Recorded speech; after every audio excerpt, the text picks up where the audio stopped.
이 시간 우리에게 주시는 하나님의 말씀, 에베소서 2장 4절에서 10절까지의 말씀입니다. 신약성경 에베소서 2장 4절에서 10절까지의 말씀을 봉독하겠습니다. 긍휼이 풍성하신 하나님이 우리를 사랑하신 그 큰 사랑을 인하여 허물로 죽은 우리를 그리스도와 함께 살리셨고 너희는 은혜로 구원을 받은 것이라. 또 함께 일으키사 그리스도 예수 안에서 함께 하늘에 앉히시니 이는 그리스도 예수 안에서 우리에게 자비하심으로써 그 은혜의 지극히 풍성함을 오는 여러 세대에 나타내려 하심이라. 너희는 그 은혜에 의하여 믿음으로 말미암아 구원을 받았으니 이것은 너희에게서 난 것이 아니요 하나님의 선물이라. 행위에서 난 것이 아니니 이는 누구든지 자랑하지 못하게 함이라. 우리는 그가 만드신 바라 그리스도 예수 안에서 선한 일을 위하여 지으심을 받은 자니 이 일은 하나님이 전에 예비하사 우리로 그 가운데서 행하게 하려 하심이니라. 아멘. 여러분은 스스로에게 이런 질문을 해본 적이 있으십니까? 나는 어떻게 지금 여기에 존재하게 되었는가? 인생의 의미와 목적은 무엇일까?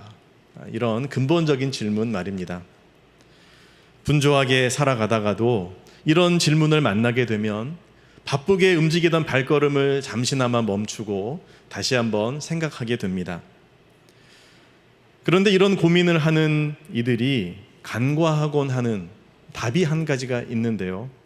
그것은 바로 온 세상을 창조하신 하나님, 창조주의 존재의 가능성입니다. 인간의 지성으로 파악할 수 없고 과학적으로 분석할 수 없는 하나님, 시공을 초월하여 영원함에 계시는 그 창조주의 존재를 인정하는 것은 쉬운 일이 아닙니다. 왜냐하면 그분을 인정하는 순간 인생의 목적과 방향이 달라져야 하기 때문입니다. 그래서 사람들은 그 대답을 회피합니다. 그 답을 선택하기를 꺼리는 거죠. 하지만 여러분, 창조주가 정말로 계시다면 그분을 배제하고서 인생의 참된 의미를 찾는 것이 과연 가능하겠습니까? 답을 찾지 못하는 이유가 있는 겁니다. 하나님의 영감으로 기록된 성경, 하나님의 말씀 곳곳에서는 사람이 누구이며 또 무엇을 위해서 창조되었는지를 명확하게 설명해 주고 있습니다. 오늘 우리가 읽은 본문의 10절의 말씀도 바로 그런 말씀 중에 하나입니다. 함께 읽겠습니다. 2장 10절입니다. 시작. 우리는 그가 만드신 바라 그리스도 예수 안에서 선한 일을 위하여 지으심을 받은 자니 이 일은 하나님이 전에 예비하사 우리로 그 가운데서 행하게 하려 하심이니라. 아멘. 자, 이 말씀의 핵심이 무엇입니까? 우리는 그가 만드신 바다. 하나님이 우리를 창조하셨다라는 고백을 하는 것입니다. 자, 하나님이 우리를 지으셨다면 하나님이 우리를 만드셨다는 이 말씀의 의미를 우리는 어떻게 받아들이고 이해하는 것이 좋을까요? 여기에 대해서 함께 고민해 봅시다. 하나님이 지으셨다는 것의 의미는 무엇입니까? 첫 번째로 우리는 하나님의 형상을 닮은 존귀한 존재라는 뜻입니다. 자, 하나님은 온 우주 만물을 창조하셨습니다. 그 만물이 얼마나 아름답습니까? 낮에 뜨는 태양과 밤에 달만 보아도요.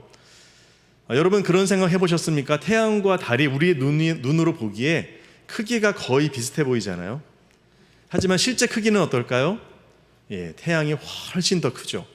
한 400배 정도 크다라고 이야기를 하는데, 그런데 우리의 눈에 볼 때 비슷한 크기로 보이는 것은 태양이 그만큼 멀리 있다는 뜻 아니겠습니까? 하나님도 참 이 어마어마하게 차이가 큰 두 행성을 같은 크기로 보이도록 그렇게 조정을 하셨다는 겁니다. 태양이 조금만 더 가까이 오거나 더 멀리 가도 우리 지구에는 아주 큰 문제가 발생을 할 겁니다. 하나님은 이 모든 것이 다 적절하게 그 자리에 있도록 창조하셨다. 또 밤하늘의 별들을 우리가 생각해 봅시다. 그 별들의 빛으로 밤하늘을 아름답게 수놓으시기 위해서 창조의 관점에서 생각해 본다면 하나님이 어떻게 하신 겁니까? 벌써 오래전부터 준비하신 겁니다. 그 별들이 얼마큼 떨어져 있는지 과학자들이 연구를 해보니까 뭐 몇만 광년, 몇백만 광년 이야기하잖아요. 빛의 속도로 그렇게 긴 시간 동안 이 빛이 날아와야 겨우 우리 눈에 이 빛이 보일 정도로 멀리 떨어져 있는 겁니다. 자, 그러니 오늘 밤에 밤하늘에 떠 있는 그 빛을 우리가 비추고 있는 빛을 우리 눈에 하나님이 보게 하시기 위해서 하나님은 벌써 오래전부터 그 빛을 시작하게 하시고 출발시키신 겁니다. 뿐만 아니라 하나님은 이 지구 위에 땅과 바다를 창조하시고 그 위에 온갖 동물들, 식물들을 종류대로 다양하게 풍성하게 만드셨죠. 자, 이렇게 만물이 아름답고 존귀하게 창조되었지만 이보다 훨씬 더 아름답고 훨씬 더 존귀하게 창조된 존재가 있습니다. 바로 사람입니다. 사람은 하나님의 형상을 따라 지은 바 되었다라고 성경은 말씀하시죠. 하나님의 형상, God's image. 하나님이 우리처럼 눈, 코, 입, 귀 그런 방식의 하나님의 형상이라기보다는 하나님은 영이시기 때문에 하나님의 영적인 또 성품적인 이런 면에서 하나님의 형상으로 지음을 받았다라고 보통 해석을 합니다. 사람은 하나님의 형상을 따라 지음받은 걸작품 중에 걸작품이다라는 겁니다. 오늘 우리가 읽은 본문에서요, 우리는 그가 만드신 바라. 이 만드신 바라고 하는 이 단어의 뜻 가운데는 작품이라는 뜻이 있습니다. 우리는 그분의 작품이다, 이런 의미로 해석할 수 있어요. 하나님이 만드신 작품 중에서 작품, 걸작품인 거죠. 여러분, 최고의 작품을 똑같이 2개, 3개 찍어내는 거 본 적 있습니까? 진짜 작품은요, 다 다릅니다. 같을 수가 없어요. 하나님이 우리를 만드셨는데 나와 똑같은 사람 본 적 있습니까? 아무리 쌍둥이라도요, 지문이 다르고요, 홍채가 다르고요. 하나님이 똑같이 만들지 않으세요. 각자의 성향과 특성과 또한 가치를 부여하십니다. 사람은 하나님처럼 하나님을 닮아서 지정의의 인격을 가진 존재입니다. 하나님을 닮아서 영적인 존재입니다. 영원함을 사모하는 이 마음을 주셨어요. 그래서요, 어느 시대에 어느 지역에 가봐도 종교와 또 이런 이상향에 대한 이런 동경이 있습니다. 동물들은 그런 게 없잖아요. 단지 머리가 좋아서가 아니라 하나님의 영적인 성품을 우리가 이어받았기 때문이죠. 사람은 하나님처럼 사랑할 줄 알고 남의 잘못을 용서할 줄 알고 정의가 무엇인지를 분별하기 위해 노력하고 또 새로운 이 세상에 없던 것을 만들어내고 창작하는 일에 또한 관심을 기울입니다. 특별히 예술가들, 이런 일에 집중하는 분들, 전혀 세상에 없던 것을 만들어내는 이 일들을 감당하죠. 자, 문제는 이토록 존귀하게 지어진 하나님의 형상인 사람이 어떻게 된 겁니까? 죄를 짓고 타락했다는 겁니다. 1절부터의 말씀이 바로 그것을 이야기하고 있었던 거죠. 그래서 하나님과의 관계가 깨어져서 영적으로 죽은 상태가 되었고, 그리고 욕망의 노예, 죄의 노예, 사단의 지배 아래 살아가는 인생이 되고 말았다. 이것이 우리의 비참함이고 우리의 문제의 핵심입니다. 결국 모든 죄인들은 그렇게 사탄과 함께 영원한 지옥에 던져질 수밖에 없는 운명에 놓여졌습니다. 우리는 과거의 우리의 모습을 깨닫고 회개하고 그리고 하나님께로 돌아가야 할 겁니다. 여러분, 그런데 아무리 우리가 그렇게 무너지고 죄를 짓고 타락했다 할지라도 우리의 존재의 의미 자체가 달라지는 것은 아니라고 말할 수 있습니다. 우리의 존재의 의미는 바뀌지 않았습니다. 하나님의 형상대로 창조되었던 인간. 자, 집을 나간 탕자, 둘째 아들이 집을 나갔죠. 그 탕자의 아버지가 있습니다. 예수님의 비유 속에 등장하는 이야기죠. 그 아버지가 비록 이 아들이 아버지를 배신하고 아버지가 살아있는데 유산을 요구하는 것은 당시에 아버지에게 빨리 돌아가시라고 말하는 것과 다를 바가 없었습니다. 그런데도 당당하게 내 목 내놓으라고 해가지고 그 막대한 돈을 챙겨서는 뒤도 안 돌아보고 집을 나가버렸습니다. 허랑방탕해서 다 탕진하고 거지꼴이 됐습니다. 이제는 아버지와 완전히 세상 말로 연이 끊어진 이런 상황이 되었지만, 그러나 아버지의 마음은 어떻습니까? 여전히 이 집 나간 탕자를 향하고 있습니다. 그에게 초점 맞추고 있었다는 겁니다. 여러분, 우리 하나님 아버지의 마음도 마찬가지 아니겠습니까? 비록 우리가 하나님의 형상을 다 깨뜨리고 그 존귀한 하나님의 영광을 다 썩어질 것으로 바꾸고 있지만, 그럼에도 불구하고 하나님의 관심은 누구에게 있어요? 바로 우리 사람들에게 있는 겁니다. 그 사람들을 어떻게 살릴 수 있을까? 어떻게 그 무너진 영광을 회복시킬 수 있을까? 하나님은 온통 거기에 모든 관심을 집중하고 계시는 거죠. 그리고 우리가 돌아오기를 기대하십니다. 우리는 그런 존재입니다. 하나님의 관심의 핵심에 있는 존재. 어떤 분들은 자기 자신에 대해서 너무 낮은 자존감을 가지는 분들이 있어요. 내 인생은 의미도 없고 또 살아갈 가치도 없고 나는 쓸모없는 존재야. 그러면서 스스로를 학대하고 또 자포자기합니다. 여러분, 그렇죠. 우리는 영적으로 죽어 있습니다. 하나님 앞에서 우리는 죄인입니다. 맞습니다. 우리는 이것을 철저히 인정하고 회개하고 돌이켜야 합니다. 하지만 여러분, 비록 깨어지고 상처 입고 무너졌다 할지라도 변함없는 사실은 무엇입니까? 우리는 하나님의 형상대로 지음받았던 존재라는 겁니다. 그 형상이 깨어지고 어그러졌을지라도 그래도 하나님의 형상대로 지음받은 존재는 존재인 거예요. 혹시라도 무기력감, 중독, 유혹에 자신의 마음을 완전히 방임하고 방치하고 내버려두는 모습을 가진다면 하나님이 결코 그 모습을 기뻐하시지 않는다는 겁니다. 그래, 네가 무너졌지, 쓰러졌지. 그러나 그럴지라도 너는 나의 형상대로 지음받았던 존재야. 너는 나의 아들, 나의 딸이야. 내게로 돌아와. 하나님은 그렇게 우리를 바라보신다는 거죠. 여러분, 그러므로 우리는 돌이켜 회개하고 마음을 새롭게 하는 것이 우리가 나아가야 할 길인 것을 알아야 되는 겁니다. 하나님이 기회를 주신다면 다시 하나님께로 나아가겠다. 왜요? 우리는 하나님의 형상을 따라 지음받은 존귀한 존재들이기 때문입니다. 이렇게 썩어진 곳에, 이렇게 죽음에 그대로 방치된 채 멸망할 수 없다는 겁니다.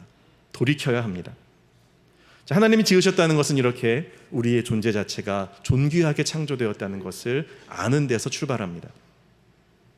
자, 그 다음 두 번째로 하나님이 지으셨다는 의미는 무엇입니까? 우리를 예수님과 함께 이제 하나님께서 회복시키신다는 이런 의미가 되겠죠. 우리를 창조하셨을 뿐만 아니라 이제는 그 깨어진 모습을 다시 원래의 모습으로 회복시키는 하나님의 계획이 있습니다. 14세기, 15세기의 르네상스 시대에 문화의 부흥을 위해서 아주 많은 역할을 했던 한 가문이 있습니다. 메디치 가문이라고 아주 유명하죠. 많은 분들이 아실 겁니다.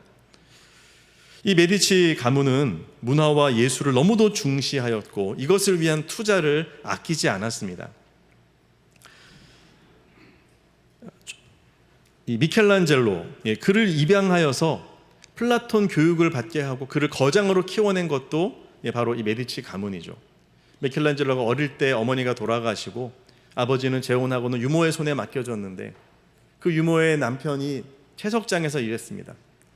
그래서 자연스럽게 이 돌을 이렇게 쪼우고 하는 이런 환경에 있었던 미켈란젤로가 나름 그냥 이렇게 망치를 가지고 정으로 돌을 쪼아서 작품들을 만들어 봤는데 너무 훌륭한 거예요. 그 재능이 엿보였습니다. 그런데 부모는 그를 제대로 지원해 주지 않았죠. 그런데 그의 재능을 알아본 이 메디치 가문에서 그를 입양합니다. 그리고는 모든 교육을 그에게 제공하죠.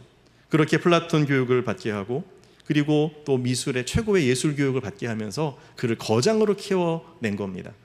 여러분, 그 재능을 알아보고 그리고 함께 하면서 투자하는, 여러분, 이 손길이 있었기에 오늘의 미켈란젤로가 가능했다라고 하는 것 많은 분들이 이야기하고 있습니다.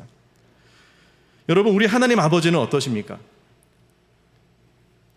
미켈란젤로의 재능만이 아니라 우리 각 사람이 얼마나 소중한 존재인지 그 가치를 하나님은 잘 알고 계시고요. 그래서 얼마를 후원하고 이 정도가 아니라 하나님의 아들 예수 그리스도를 우리를 위하여 내어주실 정도로 우리의 회복을 위해서 하나님은 전폭적으로 일하셨습니다. 그래서 아들 예수님을 보내주셔서 회복을 일으키시는데요. 우리의 가능성을 보시고 하나님이 어떤 회복을 이루십니까? 바로 오늘 본문에서 이걸 구체적으로 말씀하는데요. 5절을 보십시오. 하나님이 무엇을 하셨습니까? 허물로 죽은 우리를 그리스도와 함께 어떻게 하셨습니까? 살리셨고 라고 말씀하십니다. 첫 단계는 살리는 겁니다. 소생시키는 이 일을 하나님이 하셨는데, 자, 여기서 중요한 게 뭐냐면 그리스도와 함께입니다. 자, 왜 그리스도와 함께일까요? 자, 예수님이 십자가에서 죽으셨죠. 그 죽으신 예수님을 하나님이 부활하게 하시고 영광스럽게 하시는 이 모든 과정에 예수님을 믿고 그분과 하나 되어진 그분 안에 거하는 우리를 함께 동참시키시는 겁니다. 말하자면 이 집 아들을 유학을 보낼 때 친구까지 같이 유학을 보내는 거예요. 하나님이 제일 먼저 무엇을 하셨습니까? 십자가에서 죽으신 예수님을 다시 소생시키십니다. 부활하게 하시고 살아나게 하셨죠. 여기에 성도들을 함께 동참시키신다는 겁니다. 돌아가신 예수님의 심장이 3일 만에 다시 뛰기 시작합니다. 부활의 생명으로 다시 호흡이 시작되었습니다. 바로 그때 하나님께서는 성도들도 영적으로 다시 살아나게 하셨다는 거죠. 예수님과 함께 하나님과의 이 끊어졌던 관계가 회복되게 하시고요, 돌덩어리같이 굳어버린 가슴이 하나님의 사랑으로 뜨겁게 박동하게 만드셨습니다. 멈추었던 호흡이 하나님의 생명으로 다시 시작되면서 예수 그리스도의 이름으로 하나님 아버지께 기도할 수 있게 하시고 영적으로 소통할 수 있게 하시는 이 영적인 호흡인 기도가 가능하게 하신 것, 하나님이 하신 일입니다. 거듭남, 구원받은 것이죠. 여러분, 예수님의 부활로 말미암아서 바로 예수님을 믿은 여러분의 심령이 생명을 얻고 하나님 보시기에 살아있는 존재가 되었음을 믿으시기를 바랍니다. 자, 이 일이 일어났다는 거예요. 자, 그 다음 단계는 무엇입니까? 자, 살아나면 어떻게 되겠습니까? 그 다음에 자리에서 일어나야죠. 살아있는데 계속 이렇게 시체처럼 누워있으면 안 되잖아요. 그 다음 단계가 무엇입니까? 6절입니다. 또 함께 일으키사 그랬습니다. 일으킨다라고 하는 이 단어는요, 눈을 뜨다, 자리를 박차고 일어나다, 이런 의미입니다. 하나님은 감았던 예수님의 눈을 이제는 예수님이 살아난 다음에 눈을 뜨게 하시고 그분을 그 무덤의 자리에서 일어나게 하셨습니다. 성도들도 그 예수님 그리스도와 함께 어떻게 한다는 겁니까? 죽음의 잠에서 눈을 뜨고 그리고 죄악의 자리를 박차고 일어나서 거듭난 성도의 삶을 살게 하신다라는 겁니다. 죄송합니다. 저의 가정 이야기를 잠시 드리겠습니다. 저의 선친께서는, 돌아가신 저희 아버지는 월남전에, 베트남전에 참전을 하셨습니다. 대위로, 장교로 참전을 하시고 그리고 전역을 하셨는데, 전역을 앞두고 저희 어머니를 만났습니다. 선을 보아서 어머니를 만났는데, 당시 저희 어머니는 결혼에 대해서 철칙이 하나 있었습니다. 내가 이 직업을 가진 사람하고는 내가 결혼을 안 하겠다. 그게 바로 군인이었습니다. 나는 군인과는 절대 결혼을 안 한다. 자, 그러자 저희 아버지가 이제 곧 전역한다고, 제대한다고 해서, 그래서 어머니와 만나고 결혼을 하게 되었어요. 계속 복무를 하셨으면 저는 아마 태어나지 못했을 겁니다. 자, 이렇게 해서 어머니가 그 결혼의 철칙인 군인과 결혼은 안 한다, 이거는 관철을 시켰는데, 그런데 제가 볼 때 군인과 다를 바 없는 분과 결혼하셨습니다. 왜요? 직업 군인으로 그렇게 오랫동안 복무를 하고 이제 막 전역을 했으니, 문의는 민간인이지만 속은 뭐 다를 바 없이 군인인 것이죠.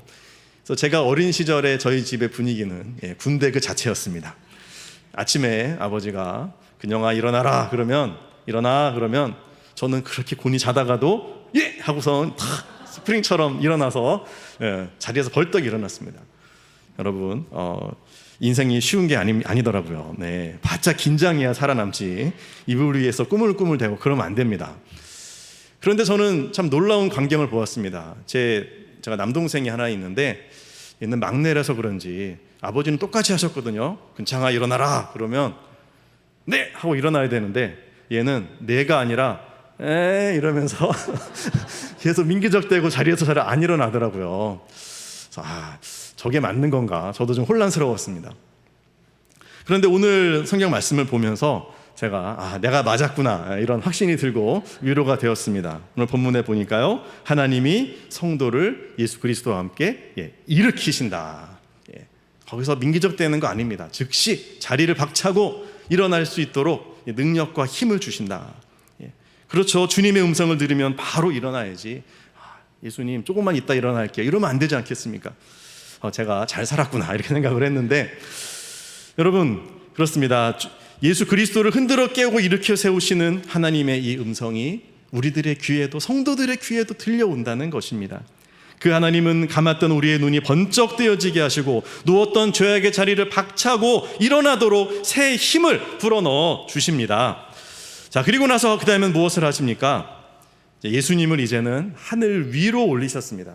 예수님이 부활하시고 물론 42일 동안 제자들과 함께 하셨지만 이 땅에 계속 머물러 계시는 것이 아니라 승천하셔서 승귀, 하나님의 우편에 앉으시는, 존귀해지는 이제 이 영광을 얻으시게 되었는데요. 그런데 놀라운 말씀이 뭐냐 하면 6절입니다. 6절에서 뭐라고 말씀합니까? 자, 그리스도 예수 안에서 함께 하늘에 앉히시니. 누구를요? 여러분들, 에베소 교인들, 성도들, 바로 우리들을 누구와 함께? 예수님과 함께 하늘에 앉히셨다. 이렇게 말씀을 하세요. 자, 예수님이 하나님 우편에 앉으신 거는 이해가 됩니다. 그런데 우리도 그 옆에 앉으신다는 거예요. 그러면 앞으로 우리가 천국에 가면 예수님이 야, 너 내 옆자리로 와, 이렇게 우리를 배려해 주시나 보다. 그런데 그 말씀도 아니에요. 오늘 본문을 보면요, 하늘에 앉히시니, 이 앉히시니는 제1 부정 과거입니다. 이 헬라어의 용법에서 이 부정 과거는 어떤 뜻이냐면 과거에 일어난 사건, 아예 일어나서 완료되어진, 끝나버린 사건을 말합니다. 종결된 사건이에요. 자, 그러니까 너희가 앞으로 예수님 옆에 앉게 될 거야 라든지 너의 자리를 예약해 두었으니 천천히 오거라, 이런 말씀이 아니라는 거예요. 이미 앉히시는 일을 마치셨다라는 뜻입니다. 어떻게 이 말씀을 이해하면 좋을까요? 우리의 육신은 지금 이곳 소정교회 예배당에서 예배를 드리고 있습니다. 우리 온라인에서 예배드리는 성도님들, 우리 환우들, 여러분의 병석의 자리에서 예배를 드리고 계시죠. 하지만 우리의 영혼은 어디 있다는 겁니까? 지금 예수님과 함께 하늘로 올림을 받아서 예수 그리스도의 옆자리에 함께 앉히시는 이 하나님의 은혜를 우리가 입었다라는 사실입니다. 그러므로 영적인 GPS가 있다면 이걸 찍어보면 우리의 육체는 지금 이 자리에 있지만 우리의 영혼의 존재는, 우리의 영혼의 실체는 어디에 있다는 거예요? 하나님의 영광의 나라, 그 영광스러운 하늘 위, 하늘에라고 되어 있지만 이게 하늘 위라는 뜻입니다. 하늘 위에 하나님의 그 영광스러운 예수 그리스도의 그 자리에 앉히셨다, 앉아있다 라고 하는 이런 의미라는 거예요. 그렇다면 우리는 어떻게 바라보아야 하는 겁니까? 내가 영적으로 살아있고 뿐만 아니라 내 영혼이 주님 안에서 바로 예수 그리스도와 함께 그 영광의 자리에 앉아있다. 이 사실을 우리는 잊지 말아야 되는 겁니다. 여러분, 하늘에 앉아있는 자가 어찌 이 땅의 죄악을 탐하겠습니까? 어찌 세상의 죄악을 거룩한 마음에 담아둘 수 있겠습니까? 나는 하나님이 만드신 바다, 나는 예수님과 함께 그 영광의 자리에 앉아있는 거룩한 존재가 되었다라는 사실을 우리가 확신하고, 그리고 항상 되뇌이면서 왕의 자녀답게 살아가는 우리 모두가 될 수 있기를 소망합니다. 하나님이 우리를 지으셨다는 의미는 세 번째로 무엇입니까? 우리에게 선한 일을 할 기회를 부여하셨다라는 의미로 볼 수 있습니다. 에베소서 2장 10절에서요, 그리스도 예수 안에서 선한 일을 위하여 지으심을 받은 자니 라고 말씀하시죠. 자, 선한 일, 이 아름다운 일은 무엇일까요? 예수님 안에서 이 선한 일을 할 수 있도록 우리가 지음을 받았다. 자, 그렇게 하나님이 우리를 만드셨다는 건데요, 이 선한 일이 무엇인지는 에베소서 2장 7절에서 좀 더 분명하게 드러납니다. 함께 읽겠습니다. 시작. 이는 그리스도 예수 안에서 우리에게 자비하심으로써 그 은혜의 지극히 풍성함을 오는 여러 세대에 나타내려 하심이라. 아멘. 하나님이 우리에게 그토록 자비하심을 보여주시고 참아주시고 우리를 품어주시면서 이 은혜를 경험하게 하셔서 어떻게 한다고요? 이 하나님의 은혜가 얼마나 풍성한지, 지극히 풍성한 이 하나님의 은혜를 우리만 누리는 게 아니라 누구도요, 오는 여러 세대들에게 나타내게 하려 하십니다. 이게 우리를 부르신 목적이라는 거예요. 그러니까 여러분, 하나님의 일하시는 이 패턴을 이해하시겠습니까? 방식을요. 하나님은 그렇게 능력이 크시고 또 모든 것을 하실 수 있음에도 불구하고 이 하나님의 은혜의 지극히 크심을 반드시 누구를 통해서? 저와 여러분을 통해서만 다음 세대에게 알리시겠다는 거예요. 이 하나님의 일하시는 방식입니다. 자, 이 사명이 우리에게 주어지는 거죠. 나를 죽음에서 일으키시고 저 하늘에 앉게 하신 그 하나님, 그분이 얼마나 자비롭고 좋은 분인지를 우리가 나타내는 것, 이 풍성한 은혜를 오는 여러 세대에 알리는 이것은 은혜 받은 자로서의 마땅한 바이고 당연히 해야 할 선한 일임에 분명합니다. 자, 이 사명을 제대로 감당하려면 어떻게 하면 좋을까요? 어떻게 하면 우리가 믿는 예수님을 우리가 잘 알려주고 드러낼 수 있을까요? 제일 좋은 방법은, 그 시작은 이것이 되어야 할 겁니다. 내가 먼저 경험해야죠. 그래야 자신 있게 말해줄 수 있지 않겠습니까? 여러분, 다른 사람에게 무엇인가 추천하는 게 참 쉬운 일이 아니잖아요. 누가 부산에 놀러 왔어요. 어느 집에 가서 음식점을 가면 좋을까? 추천해 주세요. 잘 모르겠는데 뭐 어느 집 맛있다고 하는데 한번 가봐. 내가 먹어보진 않았는데 한번 네가 먹어보고 말해줘.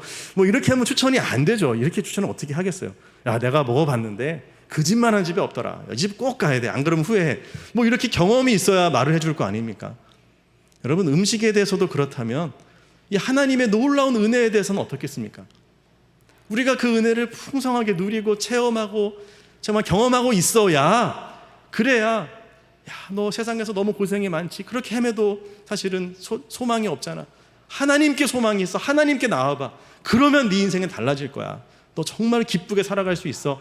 확신 있게 말을 해줄 수가 있을 텐데, 우리의 마음이 늘 메말라 있고 하나님을 믿기는 믿는데 살아계신지 아닌지도 모르겠고 뭐 이러고 있으면 어떻게 얘기를 해주겠어요? 뭐 가끔씩 만나는 사람은 이렇게 가면을 쓰고 그래도 예수님이 당신을 사랑하십니다 말하고 지나갈 수 있을지 모르지만, 여러분의 가족들, 늘 여러분을 옆에서 지켜보는 그분들에게 말을 해줄 때 거짓말을 통하지 않잖아요. 내가 누리지 못하고 내 안에 확신이 없는데 어떻게 알릴 수 있겠습니까? 자, 그렇기 때문에 가장 먼저 필요한 것은 무엇입니까? 그 은혜의 풍성함을 우리가 먼저 온전하게 누리는 것이 필요할 겁니다. 자, 이것을 위해서는 우리 자신의 신앙생활을 좀 점검해 봐야죠.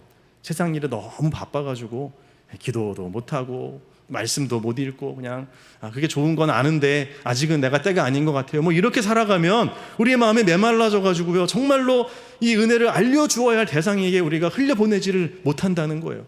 그 은혜를 막 팍팍 긁어가지고서 그냥 그 부스러기만 겨우 전해주는 이것밖에 안 되는 거예요. 그러므로 스스로에게 질문을 해보십시오. 나는 과연 그 위기 속에서 약복나루터에서 하나님께 절실하게 기도했던 야곱의 그 절박한 기도를 나는 드리고 있는가? 나는 엄마 품에 있는 갓난 아기처럼, 그 아기처럼 주님의 사랑의 품에 안겨서 영혼의 평안함을 정말로 누리고 위로받고 있는가? 그랬던 적이 언제인가? 여러분, 우리가 아무리 추억을 먹고 산다고 해도 지금 살아있고 내 옆에 있는 가족들과 행복을 누린다면 그 추억은 지금도 만들어가고 있어야 옳은 거 아니겠습니까? 당신과 함께 사는 게 행복합니다. 30년 전에 그때는 행복했습니다. 지금은 잘 모르겠습니다. 이러면 안 되잖아요. 그때도 물론 추억이 있지만 지금도 계속 추억을 만들어 가야, 그래야 살아있는 관계이죠. 여러분, 하물며 하나님과의 관계이겠습니까? 우리의 곁에 지금도 살아 역사하시는데 그 하나님과의 관계가 옛날 옛적의 이야기에만 국한되고 있다면 안 될 일일 것입니다. 여러분, 우리에게는 바로 지난주에 응답받은 기도의 제목이 우리에게 있어야 됩니다. 바로 어젯밤에 기도에서 받은 위로가 내 마음에 넘쳐야 합니다. 바로 오늘 새벽에 지금 이 순간에 성령께서 주시는 감동들이 우리 안에서 차고 넘치고 움직이고 있어야, 그래야 이 은혜의 풍성함을 오는 여러 세대들에게 전할 수 있지 않겠습니까? 우리의 부모의 세대에게, 우리의 배우자와 친구의, 우리의 동세대에게, 그리고 우리의 자녀 다음 세대에게 전수하는 것, 바로 우리가 은혜에 충만해야, 그래야 이것이 가능해질 겁니다. 최근에 한 명예 권사님 가정에 신방을 했습니다. 은퇴 명예 권사님 가정에 신방을 했는데, 이제 연세가 고령이 되시면서 점점 거동이 불편해지셔서 한동안 교회를 계속 못 오셨어요. 그래서 교구 목사님과 함께 신방을 해서 좀 어떠십니까? 하고 이제 위로하려고 갔습니다. 갔는데 이 권사님이 신방을 온다고 하니까요, 너무너무 기뻐하시면서 그냥 그 문 앞에까지 나와서 기다리시는 거예요. 거동도 힘드신데 어떻게 나오셨냐고, 얼른 들어가시자고. 자, 그래서 자리에 앉았습니다. 근데 이 권사님이 이제 고령이 되시다 보니까 귀가 잘 안 들리시는 거예요. 예, 그런 증상들이 많이 있으시잖아요. 귀가 어느 정도 안 들리시냐면 옆에서 이야기하는 목소리를 잘 못 알아들으시고요. 진짜 제가 목이 상할 정도로 좀 크게 말씀을 드려야 이제 겨우 알아들으십니다. 두 사람이 함께 얘기하면 또 잘 못 들으시고. 자, 이런 상황이어서 그 전에 교회에 와서 예배를 드릴 때도 이 스피커에서 나오는 소리를 거의 못 알아들으셨다고 말씀하시더라고요. 그냥 와서 앉아있다 가는 것만으로도 만족하시고. 그래서 지금 어떻게 하세요? 그랬더니 집에서 기독교 방송 늘 틀어놓고 있다고. 그 소리는 좀 들리신대요. 이 TV 소리는 좀 명확해서. 그리고는 또 눈도 점점 침침해지시고. 그래서 제가 우리 교회 유튜브를 막 찾아서 이거 이제 앞으로 집에서 그러면 교회 못 오실 때 예배 드리시라고 했더니 이 핸드폰 소리도 작아가지고 잘 안 들리시는 거예요. 얼마나 답답하실까요? 눈도 어두워지고 몸은 또 힘들어서 제대로 일어서서 걸어 다니는 것도 어렵고. 무엇이라고 위로해야 될지 저는 정말 답을 모르겠더라고요. 우리 같이 예배 드리십시다 하고 함께 찬송을 부르는데 우리 권사님 찬송가는 얼마나 은혜롭게 열심히 부르시는지요. 그리고서 이제 말씀을 전하는데 하나님께서 제 마음에 꼭 전해야 되는 메시지 하나를 뜨겁게 부어주셨습니다. 그분에게 5명의 자녀가 있는데 믿음 생활을 잘하는 자녀도 있지만 또 그러지 못하는 자녀도 있어요. 그 모든 자녀들을 위해서 믿음의 본을 보이고 끝까지 사랑하고 기도하라라고 하는 그런 마음이었습니다. 그래서 권사님에게 그 부분들을 쭉 말씀을 드렸어요. 사실 권사님이 본인의 상황들을 이야기하시면서 저는 눈도 이제 안 보이고요, 귀도 안 들리고요, 움직이지도 못하겠고요, 다 됐어요 그러시는 거예요. 무슨 뜻입니까? 이제는 별로 존재할 의미가 없어요, 살아가야 할 힘도 없어요, 이런 말씀이잖아요. 얼마나 안타까운지. 근데 여러분, 하나님은 그렇게 보시지 않는다는 거예요. 하나님은 아직 네가 해야 할 선한 일들이 남아있고 그 선한 일을 행할 기회를 너에게 부여하고 있다라고 말씀하시는 거예요. 어떤 기회입니까? 다음 세대에게, 오는 여러 세대에게 하나님의 은혜가 얼마나 풍성한지 그 지극히 큰 은혜를 알려주고 전달할 사명이 있으신 거죠. 어떻게 이 사명을 감당할 수 있을까요? 귀도 잘 안 들리시는데요, 잘 거동도 어려우신데요. 그러나 방법이 있지 않겠습니까? 하나님께서 그 권사님에게 그래도요 명확한 인지 능력을 주셨습니다. 귀는 잘 안 들리지만 뚜렷하게 말씀하시고 본인의 의사하는 바를 정확하게 표현하고 뚜렷한 인지 능력을 주셨어요. 제가 그랬습니다. 권사님이 다른 거 다 불편하시지만 그래도 하나님 앞에 기도할 수 있고 신앙을 고백할 수 있고 또 어렵지만 성경을 읽으실 수 있고, 그렇다면 하나님이 무엇을 원하시겠어요? 권사님, 예수님과 동행하는 그 모습 보여주시면 되지 않겠습니까? 말씀드렸어요. 그렇죠, 자녀들 다 컸는데 이제 와서 뭐 교회 가라 뭐 해라 말해봐야 잔소리밖에 안 됩니다. 어렵죠. 하지만 무엇을 보여줄 수 있습니까?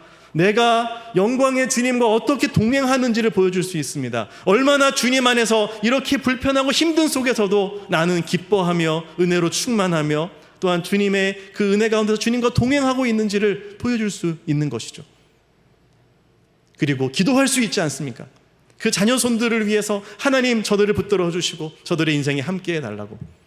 그리고 축복할 수 있잖아요. 식구들을 만날 때 잔소리하고 싫은 소리하고 이런 거 하지 말고요, 그들을 축복하는 겁니다. 내가 너희를 위해 기도하고 있어, 그러니 염려하지 말고 두려워하지 마라. 너희는 잘 될 거야. 하나님이 복 주실 거야. 너희가 예수님만 믿으면 돼. 나는 너를 위해서 죽을 때까지 기도할 것이니 염려하지 말고 기쁘게 살아. 하나님이 도와주실 거야. 여러분, 이렇게 축복하면 그러면 자녀손들이 이 권사님을 뵐 때마다 마음의 위로를 받고 용기와 힘을 얻게 될 겁니다. 무엇보다도 마지막 임종의 순간이 제일 중요하겠죠.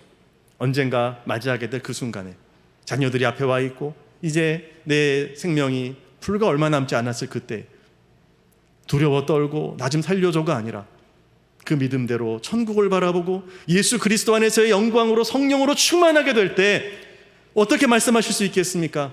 나는 이제 주님의 품에 안길 거야. 너희들도 예수님 잘 믿고 나를 따라와라. 우리 함께 천국에서 만나자. 부활의 몸으로 만나자. 할렐루야 찬양할 수 있지 않겠어요? 여러분, 이게 가능합니다. 그렇게 세상 떠나신 성도님들 얼마나 많이 계신지 몰라요. 그 모습을 보면 식구들이 깨닫는 거예요. 천국이 보이지 않고 하나님 살아계신지 내가 잘 모르겠지만 우리 부모님의 임종을 보니까 하나님 살아계셔. 천국은 분명히 있어. 이게 보인다니까요. 느껴진다니까요. 여러분, 이 선한 일을 할 수 있는 능력과 힘을 하나님이 우리에게 부어주시는 겁니다. 여러분, 세상을 떠나는 그 순간까지 우리는 선한 일을 할 수 있는 이 기회를 부여받은 줄 믿으시기를 바랍니다. 우리는 얼마든지 주님과 함께 동행할 수 있고요. 에녹처럼 주님과 함께 하면서 죽음을 보지 않고 옮겨지는 귀한 역사를 경험하게 될 것입니다. 사랑하는 성도 여러분, 하나님이 나를 만드셨다. 이 의미를 우리가 잘 기억하면서 여러 오는 세대들에게 하나님의 은혜를 나타낼 수 있는 이 선한 일의 기회를 부여받았음을 기억합시다. 그리고 주님 은혜 안에 거함으로 이 기회를 놓치지 않는 저와 여러분들 되시기를 축복합니다. 이제 말씀을 정리하겠습니다. 우리는 하나님이 만드신 바입니다. 각 사람들은 하나님의 독보적인 걸작품이고 하나님의 존귀한 형상이 새겨진 하나님의 자녀들, 그분들이 바로 여러분들이십니다. 비록 이 아름다운 형상이 죄로 인해 깨어졌었고 죽음에 이르게 되었지만 하나님은 그럼에도 세상을 이처럼 사랑하셔서 독생자를 주셔서 세상을 정죄하려는 것이 아니라 구원하기 위한 하나님의 회복의 계획을 이루어 내셨습니다. 여러분, 그러므로 이제 우리는 이 하나님의 놀라운 사랑을 날마다 넘치도록 체험하는 이 부분에 초점 맞추어야 하겠습니다. 그래서 은혜의 간증자가 되어서 하나님의 은혜의 지극히 풍성함을 오는 여러 세대에 전달하는 그런 축복의 통로가 됩시다. 하나님의 최고의 걸작품이 되어서 이 세상에 하나님의 이름, 예수 그리스도의 이름을 나타내는 모든 성도가 되시기를 예수 그리스도의 이름으로 부탁드립니다.